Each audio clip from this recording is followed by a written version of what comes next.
Hello friends, आज हम देखते हैं जेडेक्स सिरप के बारे में। ये जेडेक्स सिरप है क्या, इसे कैसे इस्तेमाल करते हैं, इसका क्या यूज़ है, इसका क्या साइड इफेक्ट है, चलिए देखते हैं। जेडेक्स सिरप ये 100 ml का है। इसकी एमआरपी 158 रुपीज़ है।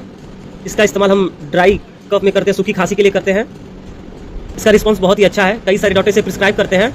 ये एडल्ट के लिए है, बड़े लोगों के लिए है, छोटे बच्चों के लिए नहीं है। इसे दिन भर में 3 से 4 बार इस्तेमाल किया जा सकता है। अब जानते हैं क्या साइड इफेक्ट है। इसका साइड इफेक्ट ये है कि एसिडिटी की दिक्कतें हो सकती हैं, पेट में दर्द हो सकता है, सिर में दर्द हो सकता है। इसीलिए इसे इस्तेमाल करने से पहले एक बार अपने डॉक्टर से कंसल्ट कर लें, फिर उसके बाद इसे इस्तेमाल करें।